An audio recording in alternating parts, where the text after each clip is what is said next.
Welcome, everyone, and thank you for joining us. President Trump admits that the word permanent in the Middle East is sometimes questionable, but today he announced that the ceasefire between Turkey and the Kurds in northern Syria is permanent.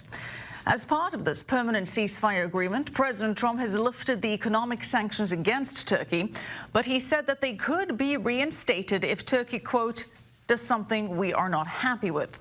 President Trump also continued to fire back at those who have been criticizing his decision to pull U.S. troops out of the Kurdish region. How many Americans must die in the Middle East in the midst of these ancient sectarian and tribal conflicts? After all of the precious blood and treasure America has poured into the deserts of the Middle East, I am committed to pursuing a different course, one that leads to victory for America. President Trump says Kurdish military leaders are happy with this deal, but we're still seeing signs of Kurdish protests. A Kurdish man in his 30s set himself on fire at the UN Refugee Agency building in Geneva today. The man survived and is believed to live in Germany. He was flown by helicopter to a hospital in Lausanne. This comes 2 days after Kurds in northern Syria were seen throwing garbage at withdrawing U.S. troops in the area. Let's discuss these developments with our opening panel tonight. Joining us now is former U.S. Naval Intelligence Officer John Jordan and Matt Brodsky, a senior fellow at the Gold Institute for International Strategy. Matt, let's start with you. Matt, I know that you have been very critical of this decision, but is it possible that this may indeed be for the best, that the president has resolved the situation? I mean, 1% maybe. Look, we're celebrating. He was celebrating and taking a victory lap on a war that he created, basically. He put out the flames to the fire he lit and was looking for, you know, a great rationale to justify it, looking backward. And you know, every day and every statement he makes afterwards, it just doesn't seem to have threads that are based in reality, unfortunately. John Jordan, what's your response? Because you supported this decision. You thought that strategically this was not necessarily a mistake. Well, it remains to be seen. I don't think it is. The United States still has leverage in the area with regard to potentially sanctioning Turkey. We still have the ability to launch airstrikes, and we still have the ability to reintroduce troops in southern Syria if need be. At the end of the day, the Russians have what they want here, and that is to save their client state. And they are not going to want the resurgence of ISIS, and I don't think they're going to want Iran to stay there either. So a lot of these players have every reason to kind of clean this mess up, but it remains to be seen if that's the case. All right, but John, this is clearly good for Turkey. It's good for Russia. It's good for Syria, also good for Iran. Is the U.S. the big loser in this deal? I mean, keeping in mind President Obama was heavily criticized for creating a power vacuum in Syria, which allowed Russia to exert dominance, which has been beneficial for adversaries like Iran and Syria. And now Russia has even more influence in Syria now. How is this not potentially detrimental to American interests? Well, okay, this is going to be unfashionable, but America really doesn't have an interest in Syria other than to ensure the safety of Israel. And in this case, the Russians are probably... that ISIS doesn't regroup? That's an interest. What about ensuring that ISIS doesn't regroup? What about ensuring that Russia doesn't get more leverage as a global dominant player? Okay. The Russians, the Turks, the Kurds, nobody really wants the Iranians there anymore. They're the real bad guys here. If we can get them out, you know, it'll all be proven out to be well and good. John, sorry to cut you off, but Bashar al-Assad is not a bad guy.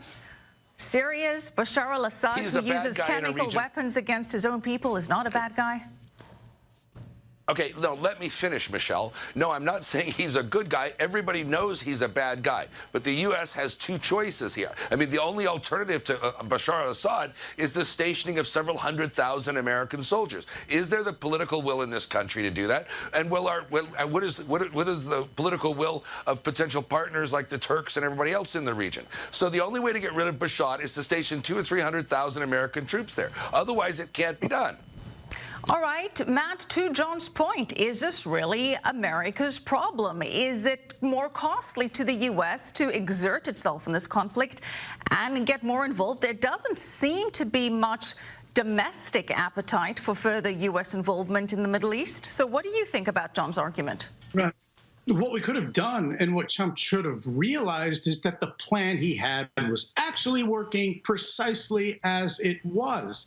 You don't tinker with something when it's working. You should be selling how brilliant it was that with some 1,000 troops and using Kurds to do the fighting, we accomplished our goals. I'm sure your other guest really cares about Iran.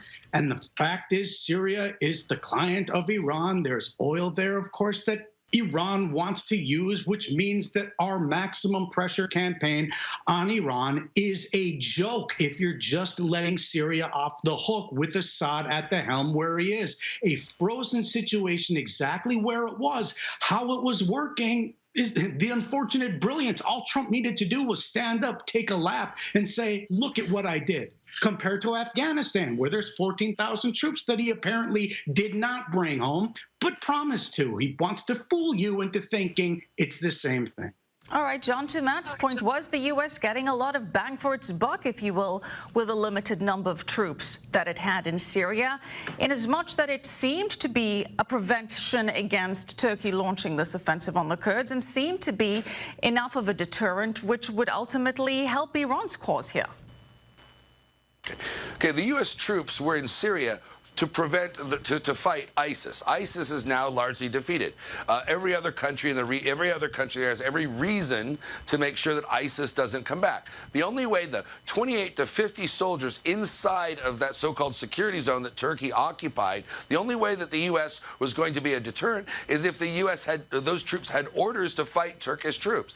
That might have deterred Erdogan. But the fact of the matter is 28 to 50 troops along a 125-mile front does not a deterrence make. John, what do you expect? All right, go ahead, Ben.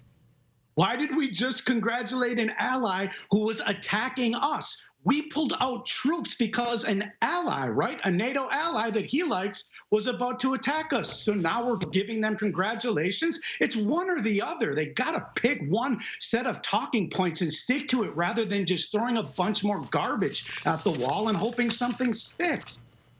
John, I'm give you 10 seconds to respond to that before we have to wrap up this segment. Okay. The U.S. had a very narrow set of interests there. That is to stop ISIS and stop ISIS alone.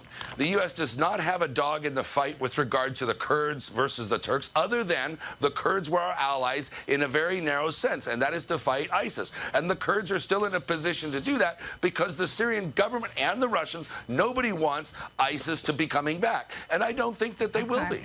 All right. There is, of course, the concern that ISIS could regroup in the ensuing chaos. But thank you so much, Matt Brodsky. John, stick around. We want to get your thoughts on this story coming up. Israel's military on high alert as it's expecting a possible